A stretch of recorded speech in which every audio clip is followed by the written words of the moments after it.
Hey guys, welcome back to Bad Luck Garage. So today it looks like we are gutting the interior on CC here and getting ready to install our roll cage that we got over there. Only problem is I have no idea where we're going to put all this interior. So it's a quick overview. Since we're not doing a 10-point, we're doing an 8-point roll bar, not a full roll cage. I need to remove both seats. I need to remove the console. I need to remove the back seats, which may or may not be going in. I need to go ahead and remove the rear seat belts, because here's the deal, guys. Even if we do put the back seats back in, nobody's actually going to be able to ride in the back seats just because of the bars that are going to be back here. So the only reason I might every now and then pop the back seats back in is to meet the rules of a certain class, you know, something like that. For the most part, the back seats are going bye-bye, so there's going to be no reason to put the rear seat belts back in. It's just extra weight we don't need. So once we get all that out, we are going to, of course, pull the carpet out. While we've got the carpet out, we'll probably clean it. I had thought about getting new carpet, but the fact of the matter is, I'm not that worried about it. When we get the carpet out, we'll run over it with a carpet cleaner, get it cleaned up. It's actually not in bad shape. It's just a little dirty. So yeah, that's kind of the game plan today. Once everything's back out, we're just gonna put the driver's seat back in once the carpet and everything's out, with just 2 bolts probably holding it in, one at each corner diagonally. And that is just because I'm most likely going to be driving the car to Brad's house to put the roll cage in instead of trailering it. It's only like a 20-25 minute drive, and we do have our street tires on. So speaking of street tires, something else I have to do, the keen eye may notice these 2 lug nuts are actually, or 2 lug studs are in further. So I'm not sure how to remedy it other than Loctite, but no matter how tight I get those studs screwed into the axle, sometimes when I'm putting the lug nuts on, it actually twists the studs out the back of the axle because they are screw-in studs. So I need to put, back all of them out, put some Loctite on them, run them forward. I'm probably going to do that tonight as well. And I'm actually going to be doing a little rewiring up here. We're just kind of changing the way we have some of this wired up. My buddy Kevin gave me this distribution block, so it's going to be replacing this factory piece here. And while we're at it, we're going to kind of rewire the way we have our cooling fans wired up. I'll go over that in another video while we're doing it. But while we're on the topic of wiring, yeah, check this guy out. So some of you guys may already know this, most of you probably do not, but my son and I have started another YouTube channel where we're just trying to do quick, like between 5 and 10 minute reviews on random products, things like that. So we recently did a video on this guy. This is the Tessman TM510 auto ranging multimeter. Pretty handy little tool. I've actually been using it out here, but as you can see, it doesn't have a dial. It just automatically detects what you're doing and switches to that function without you having to set the dial or anything. So it does AC and DC voltage, ohms, and continuity, all your basics that you need there. It also has a function, if you press this button, where it can detect power. So if you're wanting to see if a receptacle is hot or something like that, it's got a little flashlight built into the back. Let's see if I can make that come on. A little flashlight built into the back, illuminated screen. It's a pretty cool thing. But anyway, we're actually giving one of these away, guys. I've got another one of these in a box, sealed up, and we're having a giveaway on the other channel. So what I'm going to do, I'd really appreciate if you guys would kind of help us get the other channel kicked off. So what I will do is I will put a link to the review video that we did for this on the other channel. The channel's name is Random Redneck Reviews. And if you guys want to hop over there on that video and get entered to win, here in about a week, I'm going to do a YouTube short. We're going to use TubeBuddy to pick a random comment on that video. And whoever wins it will get one of these little babies sent out to them for free. So you can check that out. If you want to order one of these, there will also be a link. These are only $10, guys. So like I said, I'll put a link in this video description to that review video. I'll also try to stick a card up here if you just want to click on that. Go over there, check that video out. Help me out, help my son out. He's just getting started in YouTube. And yeah, guys, get entered to win one of these. Or if you want to buy one, click the link and, you know, go buy you one for 10 bucks. Now that I got that out of the way, let's start tearing this interior apart.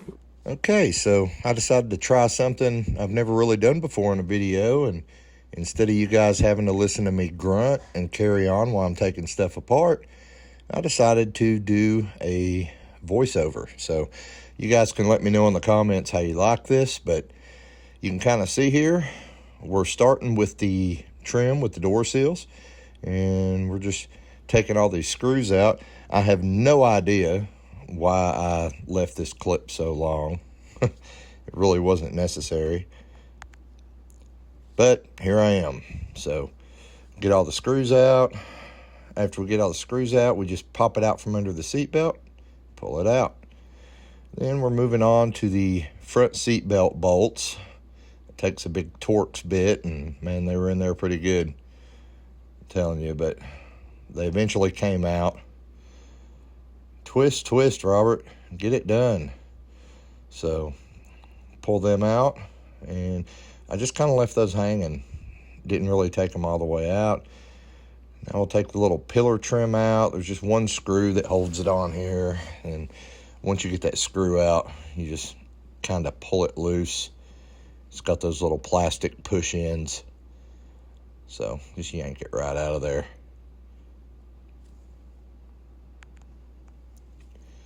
Now, we've got to get our seat belts loose. Just a note here, these are not the factory seat belt holders. I actually, because mine were broken, I decided to use the seat belt holders out of I think it's a 93 and up Camaro. So yours aren't going to be like this. You might have the ones that you actually have to just take completely loose from the seat and leave them wrapped around the seat belt, because they might not allow you to completely take them out. So then I'm moving over here and taking the little front kick panel loose. I believe there's 3 screws in this one. And then on the driver's side over there, there's only 2 screws. You'll have to contend with the hood latch too. I don't think I even showed taking that one loose on video, but obviously I don't have a hood latch on this car anyway, so. Now we're taking the little cover plates off the seat mounting brackets here. It's just one screw that holds each one of those in. Then you got to slide the seat forward to take the ones off the rear. Gives you more access there. And again, I have no idea why I didn't cut this a little short here. Front seat belt, you saw that. There's just a little cover. You can use a screwdriver. Heck, you can even use a quarter and stick it in it and take that loose. And then you've got another Torx bit and the seat belt comes out. On the front, we got some, I believe they were 13 millimeter nuts holding the seat down front, and, 2 in the front. And then, again, slide the seat forward. And you've got 2 in the back. The one closest to the door jamb can be kind of a pain to get to. And then seat comes right out. Looking for a place to set it. My garage is a freaking disaster right now. There's just stuff everywhere. Okay, now the back seats, there's just one bolt in the very front underneath the back seat cushion that holds those cushions in. That's a 13 millimeter as well. And they just pop right out. And we're removing the seat belts again. Same Torx bit. I cannot remember off the top of my head what it was. I think it's a 45 maybe? Hell, I don't know. You'll figure it out. Taking the rear seat belt loose there. Now underneath, if you've got the single seat belt, the single rear seat, fold down seat, there's just a nut underneath in each corner that holds that in. If you've got the divided one, honestly, I don't remember how that goes together. I think it's pretty much the same. Right there, the wife was making fun of me. And yeah, my seal plate on the driver's side was already cracked in several spots, and it ended up snapping in half when I took it out. That kind of sucks, but hey, shit happens, right? Next, I'm pulling the seat up, and I'm trying to debate what I want to do as far as the seat belts, if I want to take them loose from the seat or what. And I'm looking at it, and I'm like, you know what? I think I'll just leave the seat belts attached to that rear seat cushion. So pulling the little trim pieces off right here so I can access the nut that holds that seat, the rear seat belt on. And I don't remember, I want to say it was a 18 millimeter nut that holds that on. Oh yeah, I fumbled with this for a while. It turns out what you got to do is lift the back and then slide it forward. And yeah, see, I'm kind of showing you how that works there. But yeah, I mean, once you figure out what you're supposed to do to get it out, it's really nothing. Now, what I'm talking about right here is, you know, normally you could probably just leave that nut off, but I actually have my battery cable. I have one of my battery cables, a chassis ground, going to that stud that the seatbelt was mounted to. So I had to tighten that back down over here on the passenger side. And then on that side, the driver's side, I have all my grounds for the fuel pumps that are in there where I just pointed. I have my surge tank in there. Now, what I'm talking about here is the later models have shoulder belts in the back, so it's got this cutout here. But the earlier models do not have that cutout because they only have lap belts in the back. So yeah, we're probably going to try to find us a earlier model trim piece to replace this with, just so I don't have a hole there. Or if not, I may just leave it like it is. It's not really a huge deal. You can see my fuse box back there, fuse and relay box. I've got a video showing you guys how I made that. That's for all my fuel pumps. We've got a total of 4 fuel pumps in this car. Kind of crazy, but if you watch the video, the earlier videos, you'll see why. But yeah, I have no idea what I'm talking about here or why I let this clip roll for so long. Again, probably should have edited this and cut it a little short.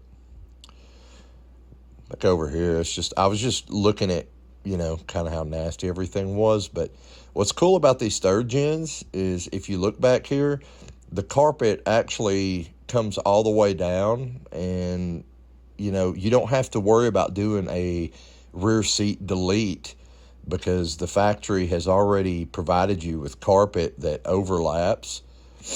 So if you've got class rules that say if you've deleted the rear seat, you've got to do a rear seat delete. We don't have to in a third gen because, you know, the sheet metal's all covered for the most part once you pull the back seat out. Now, I don't really plan on putting the back seat back in, but I'm going to try to leave room for it just in case I'm in a class that dictates that. Now, right here, these brackets where you mount the rear seat cushions, those are the only areas really that protrude through the carpet in a third gen. So we're going to leave these in again in case I have to throw the back seat back in for class rules or something.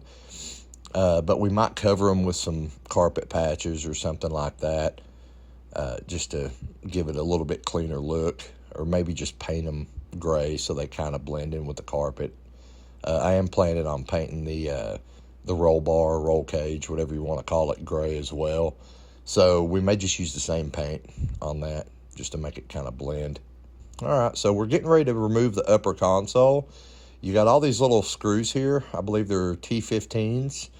So we've just got to take all those screws out.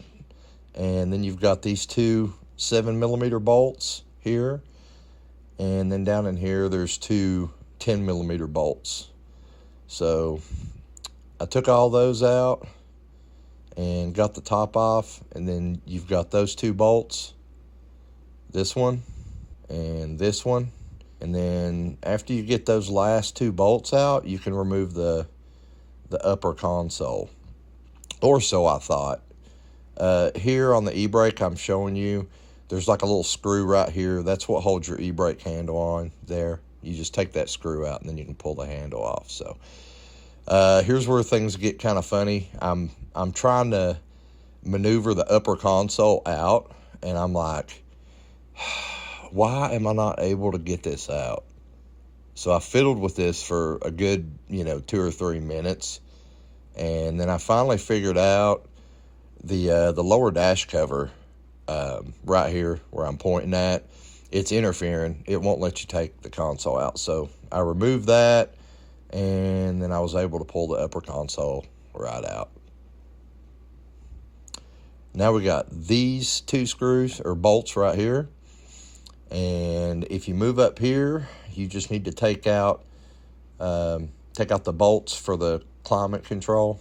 Well, I'm pointing to the radio, but you got to take your radio out, and then the climate control, you have to pop that loose. Then underneath here, you got a bolt here on the driver's side, and on the passenger side, you should have a bolt there, but mine was already missing, so I guess somebody's been in there before. But once those are out, the whole rest of the console comes out.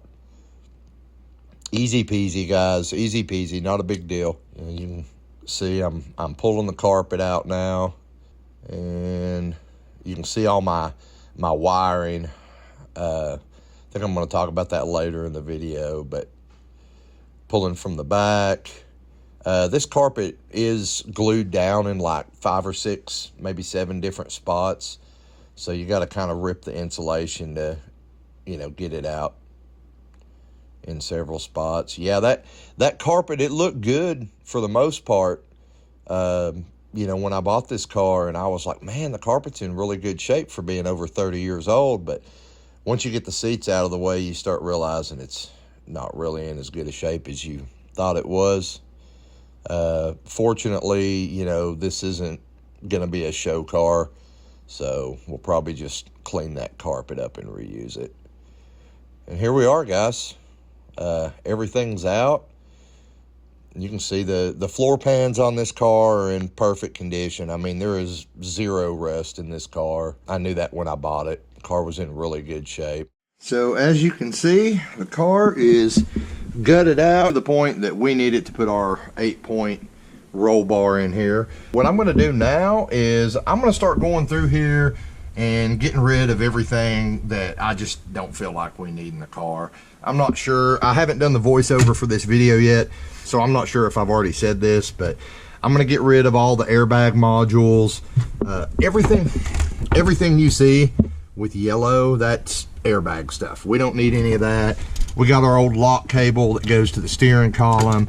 This is just extra stuff in here that we don't need, guys. I also want to point out, I made this distribution block here, this ground block, and I used to have all these wires. I've already taken these loose from it, and these are all ground wires to a switch panel that I used to have in the console there when I was running nitrous. So everything was ground switch. So one of these was for the nitrous activation, one was for the bottle heater, one was for, well, you get the picture. A lot of stuff that I just never took back out of the car. Basically, I'm just taking this as an opportunity to clean up. This is all of our cables that run from the back of the car to the front, battery cables, things like that, from our battery relocation. While we got everything out, I'm just going to take the opportunity and, clean everything up, make it more organized. So by the time we go to put the carpet back in, we're probably going to be missing about 20 pounds of wires and sensors and just all kinds of stuff we don't need. But keep in mind, this is still a street car, so I am keeping the radio. I don't care what anybody says. I'm keeping the radio, guys. Obviously, we're not going to have some big massive system or something in the car, but I do like my tunes while I'm cruising. So the radio is going to stay, just like the heater stayed. Everybody kept pushing me to get rid of the heater, but you know, like I said, it's a street car. I do not need AC. I grew up with no AC, but heat, I gotta have it, guys, especially in the winter time, because I don't mind one bit to get out and drive this car when it's like 20-30 degrees, but I've gotta have heat.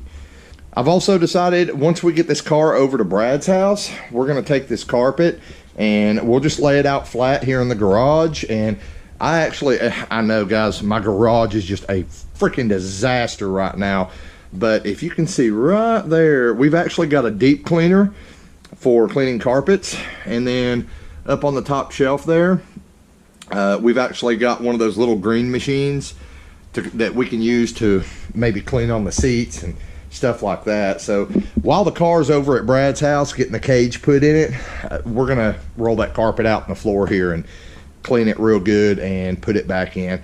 There is absolutely no reason for me to buy new carpet for this car, especially since we're going to be cutting it around the cage and stuff like that.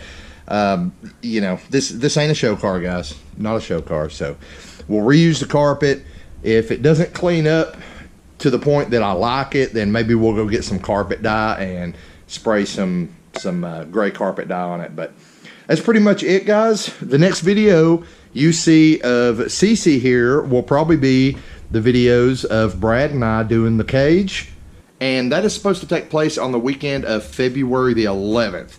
I don't know if I'm going to put out a video between now and then. I may do a short or something every now and then, but if I do, it will probably be on the DR Nova. We've got a surprise coming with the DR Nova, something that I've been wanting to do, and you guys have been wanting me to do to that car for a while, and I think Ray is finally up for it. So that's all I got for you in this video, guys. If you don't mind, go check out mine and my son's new channel, Random Redneck Reviews. Get in on that giveaway on the multimeter, guys. It doesn't cost you anything to enter. You might as well get in. Hell, you might win. There's not a lot of subscribers right now on that channel, so you've got a pretty good chance of being the one that's chosen if you go over there and comment on that video. But I'm going to get back to work cleaning up some wiring in CC here. So again, thanks for watching, and I'll see you next time here on Bad Luck Garage. Well, guys, I just realized I never told you to get out in the garage and get something done. Could you imagine if I wouldn't have caught that in editing? Like, you guys would have just sat on your couch for however long it took me to make another video and never went to your garage. So there it is. Get out in the garage, get something done, and I'll see you next time here on Bad Luck Garage.